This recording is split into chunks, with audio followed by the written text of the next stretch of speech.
स्वागत है आप सभी का हमारे YouTube चैनल सिनेयर में। सोचिए एक बड़ा सा मंच हो, सामने अपार भीड़ हो, उस आवाज़ को सुनने के लिए जिसने कभी सीखा ही नहीं कि गाना कैसे गाया जाता है।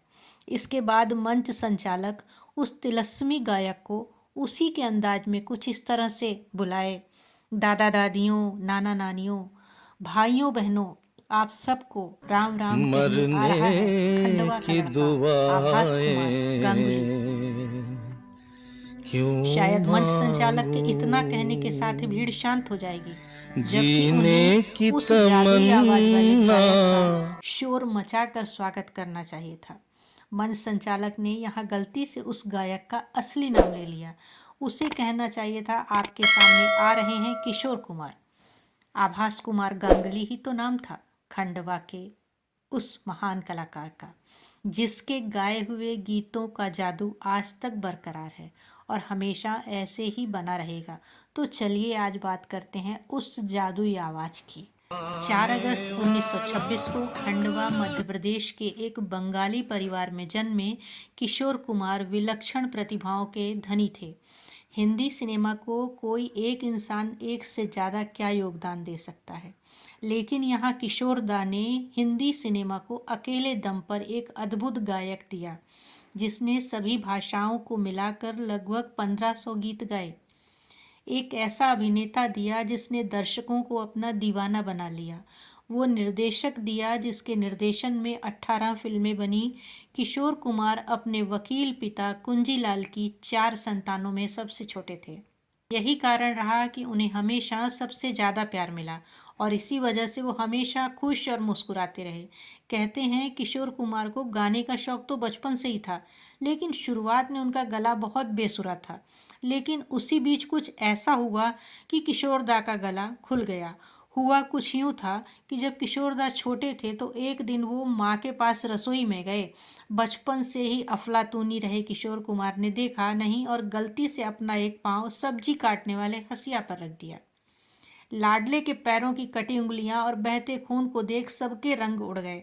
सब ने उन्हें उठाया और अस्पताल ले गए। डॉक्टर ने किशोर की पट्टी की और दवा दे। अब उस दवा में ना जाने क्या ऐसा था कि किशोर दा लगातार रोते रहे। मतलब वो इतना रोए कि उनका गला खुल गया। इस तरह उनका पैर कटना उनके लिए वरदान साबित हुआ। इस घटना का जिक्र किशोरदा के बड़े भाई और सुप्रसिद्ध अभिनेता अशोक कुमार ने किया था।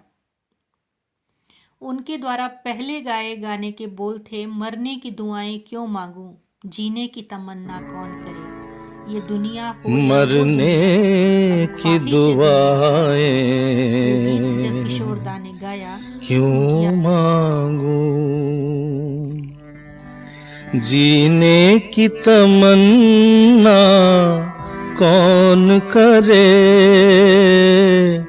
कौन करे क्यों मांगूं, जीने की तमन्ना कौन करे, ये दुनिया हो या वो दुनिया, अब ख्वाहिश दुनिया कौन करे। ये गीत जब किशोरदा ने गाया तो उनकी आवाज़ पूरी तरह A.K. सहगल से मिल रही थी। किशोरदा कभी भी बिना पैसे के गीत नहीं गाते थे, ये आदत उन्हें बचपन से ही थी। जब घर पर कोई मेहमान आता और नन्हे किशोर को गाना गाने के लिए कहा जाता तो वो कहते, सहगल साहब के 4 आने और मुनीदा अशोक कुमार के गीत का 1 आना। गाना गाकर किशोरदा अपना इनाम मांगने से बिल्कुल भी नहीं हिचकिचाते थे। आपको शायद ये जानकर हैरानी हो, आज के धमाकेदार गानों के बीच भी जिस किशोरदा के गाने युवाओं की पहली पसंद हैं, उन्होंने कभी संगीत की शिक्षा नहीं ली थी। वो बचपन में रेडियो पर प्रसारित होने वाले गानों की धुन की हूबहू कॉपी करते और उसे बार बार गाते। इस तरह खेल खेल में उन्होंने गाना सीख लिया। एक बार जब किशोरदा अपने बड़े भाई दादा मुनि उर्फ अशोक कुमार के यहाँ मुंबई गए थे, उसी बीच अशोक साहब से मिलने S.D. बर्मन आए थे। S.D. बर्मन अशोक साहब से बात कर रहे थे, तभी उनके कानों में गाने की आवाज़ पड़ी। उन्होंने अशोक साहब से पूछा कि ये कौन गा रहा है, तो उन्होंने हंसकर उत्तर दिया, ये मेरा छोटा भाई है, जब तक ये गाना नहीं गाता इसका नहाना पूरा नहीं होता। बाद में S.D. बर्मन ने ही कोयले की खान में पड़े इस हीरे को निकाला भी और तराशा भी। किशोर कुमार ने अपने जीवन में कुल 4 शादियां की। उनकी पहली शादी रूमा देवी के साथ हुई, लेकिन जल्द ही ये शादी टूट गई। इसके बाद इनके मन को उस समय की खूबसूरत अदाकारा मधुबाला भा गईं। 1961 में बनी फिल्म झुमरू में दोनों एक साथ आए। यह फिल्म किशोर कुमार ने ही बनाई थी और उन्होंने खुद ही इसका निर्देशन भी किया था। इसके बाद दोनों ने 1962 में बनी फिल्म हाफ टिकट में एक साथ काम किया, जिसमें किशोर कुमार ने यादगार कॉमेडी कर अपनी एक अलग छवि पेश की। कहते हैं उस वक्त मधुबाला दिलीप कुमार के प्यार में धोखा खा चुकी थीं और तब उन्हें साथ मिला किशोरदा का।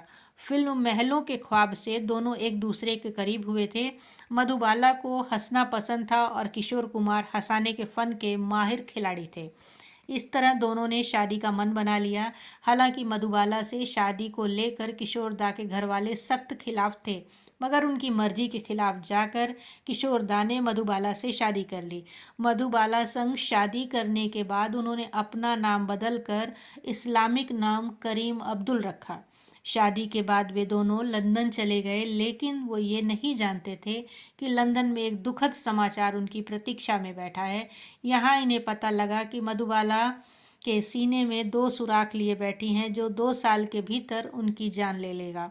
वापस भारत आने के बाद किशोरदा ने उन्हें उनके मायके में यह कहकर छोड़ा कि वह अक्सर बाहर रहते हैं, इसलिए उनका ख्याल नहीं रख सकते। किशोर कुमार ने मधुबाला की दवाइयों का खर्च उनकी मौत के वक्त तक उठाया और 1-2 महीने में एक बार उनसे मिलने भी जाया करते थे। शायद वह आखिरी वक्त बिछड़ने के दुख से घबरा गए थे और इसलिए करीबियां न बढ़ाने के लिए दूर रहते थे। मधुबाला के जाने के बाद किशोरदा ने 1976 में योगिता बाली के साथ शादी की, मगर इन दोनों का साथ मात्र कुछ महीनों का ही रहा। इसके बाद योगिता बाली ने मिथुन चक्रवर्ती से शादी कर ली। 1980 में किशोर कुमार ने चौथी शादी लीना चंद्रावरकर से की, जो उम्र में उनके बेटे अमित से 2 साल बड़ी थी। किशोरदा अपने धुन के पक्के आदमी थे। उनकी मर्जी के खिलाफ उनसे कोई कुछ नहीं करा सकता था, फिर चाहे वो प्रधानमंत्री ही क्यों ना हो। वो दौर था आपातकाल का। इसी बीच किशोरदा के पास एक व्यक्ति ये पैगाम लेकर आया कि उन्हें भारत सरकार की नीतियों को गाकर अपने गीतों द्वारा आम जनता तक पहुंचाना है।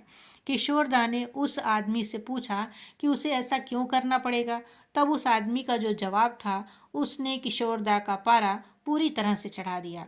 उसने कहा क्योंकि ये आदेश वीसी शुक्ला ने दिया है। आपको बता दें कि वीसी शुक्ला उन दिनों भारत सरकार के सूचना प्रसारण मंत्री थे। आदेश देने की बात सुनकर किशोर कुमार भड़क गए और उन्होंने उसे डांटते हुए मना कर दिया। यह बात उस समय की सत्ताधारी पार्टी को इस कदर नागवार गुजरी कि उन्होंने किशोर कुमार के गाने ऑल इंडिया रेडियो और दूरदर्शन पर बैन कर दिए। यह बैन 3 मई 1976 से लेकर आपातकाल होने तक जारी रहा। किशोर कुमार के गाने ऑल इंडिया रेडियो और दूरदर्शन पर नहीं चलाए जाते। साल 1986 में किशोर कुमार को दिल का दौरा पड़ा था, जिसके बाद उन्होंने फिल्मों में गाना कम कर दिया और खंडवा लौट जाना चाहते थे, लेकिन अपने आखिरी वक्त में वो वहाँ नहीं जा पाए। 13 अक्टूबर 1987 को दिल का दौरा पड़ने से उनकी मौत हो गई। कहते हैं मौत से पहले उन्हें आभास हो गया था कि जल्दी ही वो दुनिया को अलविदा कहने वाले हैं। किशोरदा इस दुनिया से चले गए, मगर वो हमें अपने गीतों का वो अनमोल खजाना दे गए कि आज भी उन्हें सुनने पर लगता है कि किशोरदा हमारे बीच ही मौजूद हैं। किशोर कुमार का व्यक्तित्व मनमौजी किस्म का था। हमेशा मस्त रहने वाले किशोर कुमार अपनी जन्मभूमि खंडवा से बहुत प्रेम करते थे। तो दोस्तों, इसी के साथ लेते हैं आपसे विदा। मिलते हैं जल्दी ही नेक्स्ट वीडियो में। अगर आपको हमारे वीडियो अच्छे लगते हों तो चैनल को सब्सक्राइब अवश्य करें। Good bye.